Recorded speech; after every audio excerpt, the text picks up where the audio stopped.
Welcome back. You're still watching TVC Breakfast, and it's time to find out the headlines on the newspaper. And definitely going to be doing this with my able-bodied colleagues like we did last time.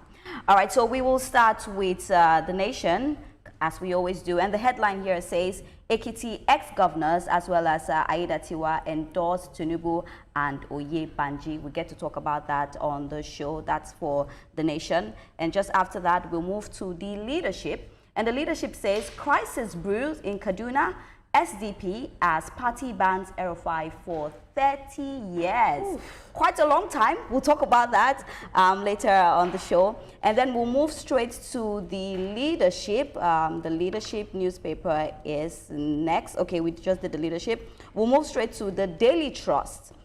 And the Daily Trust says, let me get the Daily Trust. It says, 2027 ANPP bloc insists on VP slots.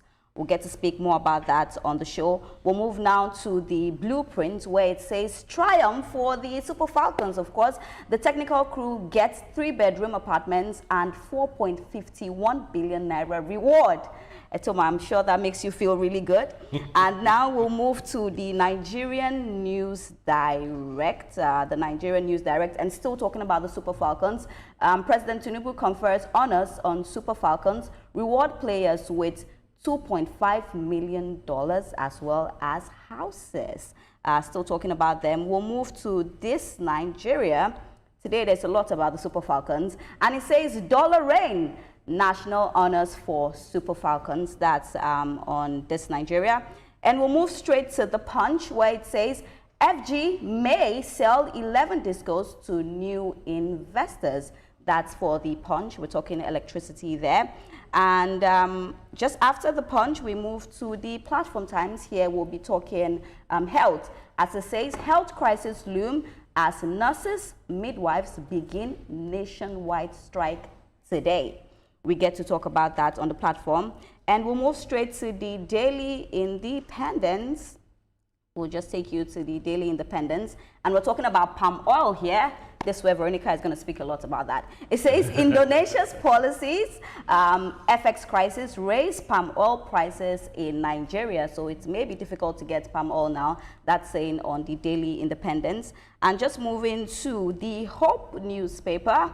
It says here, we're talking infrastructure. It says Ondo government commits 4.8 billion naira to school infrastructure. Amazing. We've been talking about how important education is. And then we'll definitely end with the Sporting Life, where he says, you have inspired millions. That's the president telling the Super Falcons that they have inspired millions. We'll still talk about that later on the show. But yes, good morning once again, everybody. Good morning. Are we ready for the conversations? Definitely. I know, Veronica, there's some conversations that really interest you there.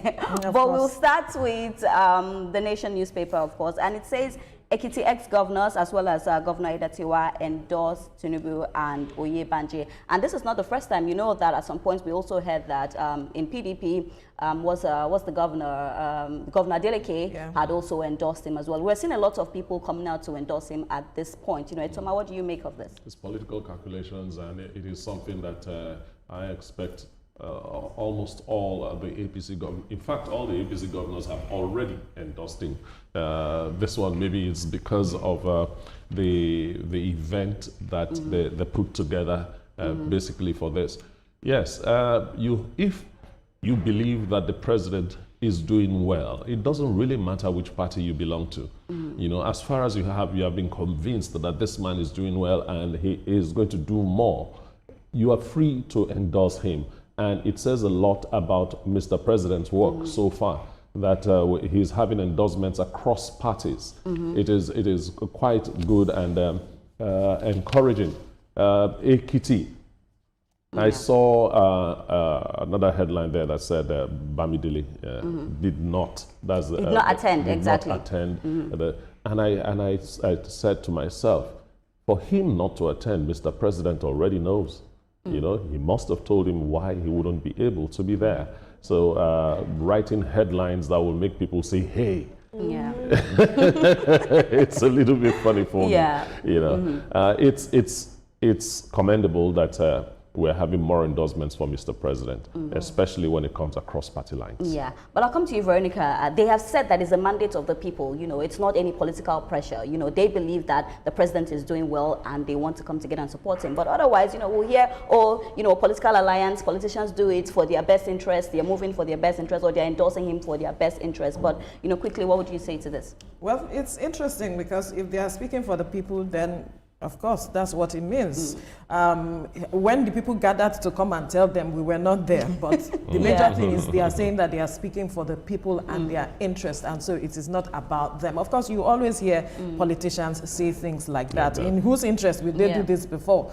But whichever way it is all about their interest subsumed in the people's interest. Okay. That is what it always is at the end of the day, because after now, what happens to these persons? They need to stand with where the power is, and that is what it is they are showing. So it is good for the president. It goes to show that 2027 has begun, the campaigns towards 2027 has begun in earnest, and so everybody is showing where they stand as we speak, so that nobody will say we will drag them anywhere else. So it is good.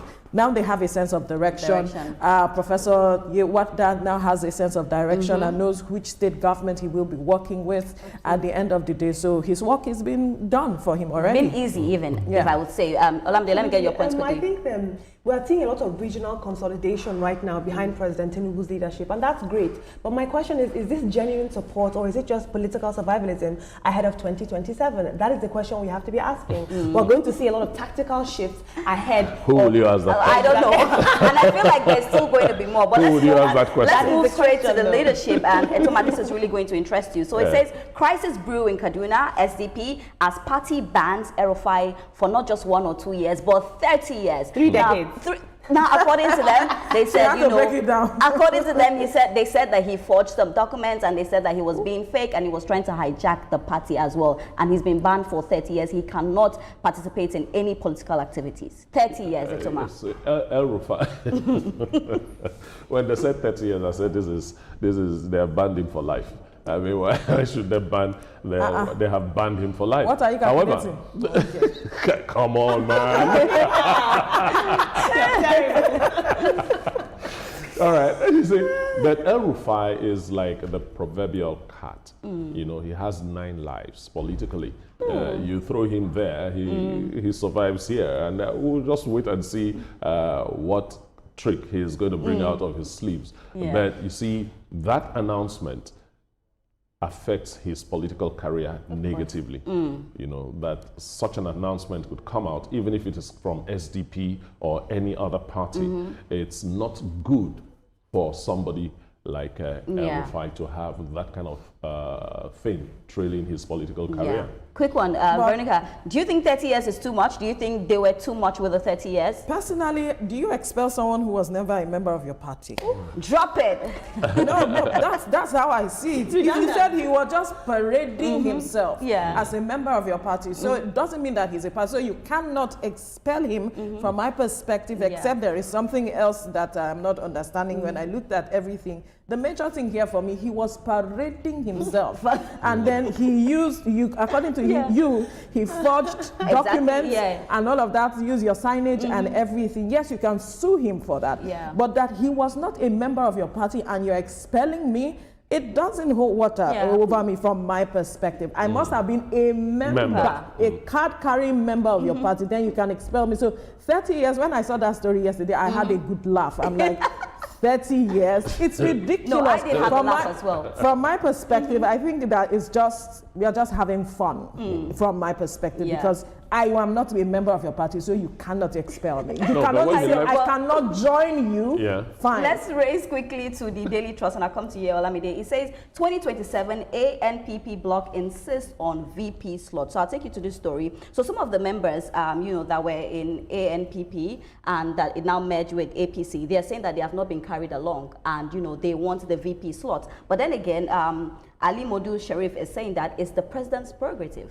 He is right. It is the president's prerogative, and we should keep it that way. We cannot bypass internal processes.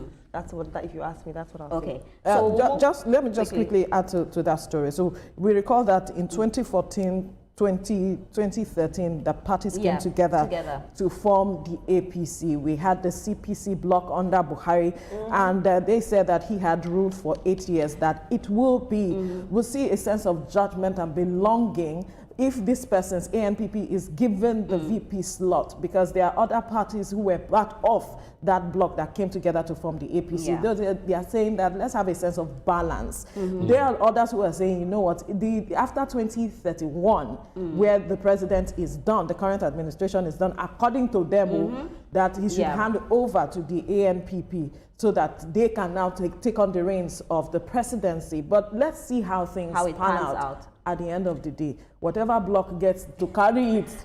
We just have to keep our fingers crossed. Is very coveted. Yeah, but because of our time, we'll just race quickly and we'll move to the blueprint. And we're quickly going to talk about the Super Falcons. So the blueprint here says, triumphant for the Super Falcons and their technical crew as well, as they get 3-bedroom apartments, 4.51 billion naira reward. And I must say, I think that the president has done really well. I watched the video yesterday where he said he was watching the match at first, and then later on, after they scored Nigeria, he stopped. And then he came back again and he saw the victory, and you can see how excited he was. I would say that, you know, the gifts they're getting is, you know, they really deserve the gifts. Quickly, Etoma. When you do well, I mean, things like this should be done to encourage you and to also show other people that if you work hard, you will have things like that. What concerned me was the headlines, 4.51 billion. Come on, man. Figure. Yes, it's a big figure, and it's a correct figure. Yeah. But you see, my concern is it's sensational. You want to sell your newspaper, and there's nothing wrong with that. $100,000 for each player.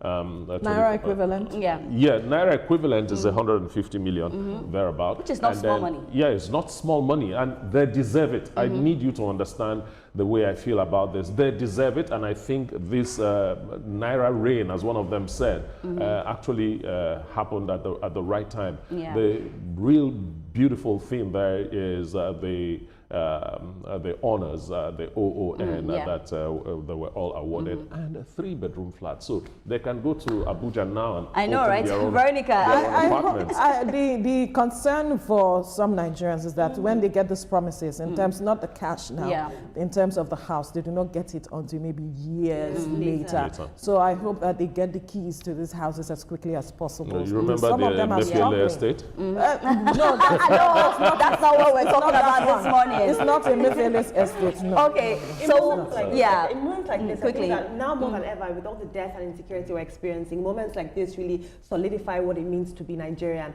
I love the fact that this WAFCON thing really is humanized the president for us. All right, watching the match like an average Nigerian. Yeah. So for the Nigerian News Direct and this Nigeria, it all speaks about the Super Falcons, and we're so happy for them. We wish them all the best, and we pray that they get their houses. But let's race quickly to the Punch, where it says FG may sell 11 discos to new investors, and they are hopeful that these new investors will, you know, bring more money, invest more money, and also make sure that we have light as well. But what do you make of this, Etoma? They may sell 11 discos to new investors. The president's promise of clearing the debts of over 4 trillion naira is a very big boost, and that, I'm sure, encouraged the new investors to show some interest. It then means that, yes, that sector is lucrative again, and we'll want to put our monies where we'll not only make our monies back and make a lot of profit. Yes, I see it coming. It's part of a sweeping reform that the National Assembly initiated, and so there is a bill. They want to overhaul the 2023 Electoral Act and come up with a new one so that we can see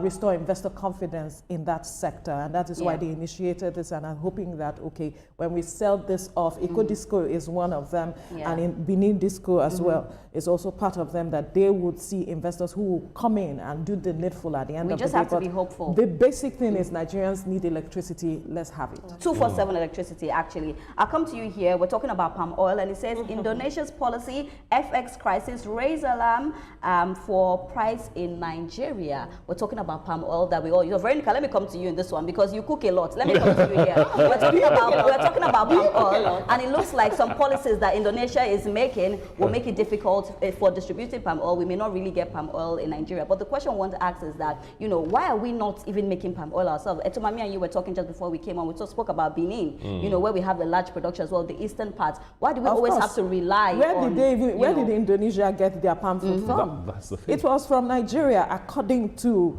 the history. That is where they got it from, and they were able to build on that to ensure that it became one of the lifelines for the economy of that country. But now we are importing from them, and that is why it's going to affect us. But we have people with large farmlands and are looking to plant all of this so that we'll not be import dependent. I hope that they get the backing of government, the support of government, so that we can now be self-sufficient at the end of the day. Etoma, quick one, we'll race very fast. It's a good news in Ondo as Ondo government commits 4.8 billion to schools and infrastructure. And we know that this is not the first time. In 2024, he did that as well. You can see that he's really big on education. So just quickly, let me get your thoughts on that. I really pray that that money is actually used for educational infrastructural development, because that state needs it. The state really does need it, and it's about time that the, Mr. Governor has done that. All right, Veronica, quickly, health crisis loom as nurses and midwives, they begin nationwide strike today. It's sad. What are they looking for? Just better welfare. Better welfare. That's better welfare package. Unfortunately,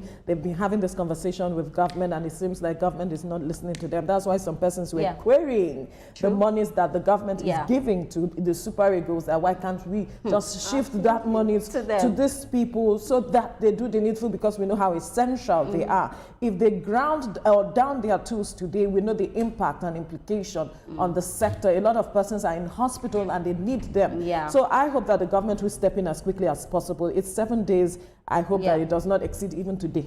Because you know our health is very important. But just keep one, let's just do sports. You know, the president is saying that you have inspired millions to the Super Falcons. Absolutely, it is very inspirational, and I think we should all strive for better, whether it's football, whether it's whatever your job is, do it well, and it will grant you recognition. When you do well, you definitely get all the rewards, but that's all we have. A house. It will be 4.5 billion naira, but it will be something. But it will be something at least. That's all we have on the papers this morning. But Nigeria takes a significant step in advancing Africa's healthcare with the launch of the $350 million Africa Medical Center of Excellence in Abuja. Join us after the break for more. Don't go anywhere.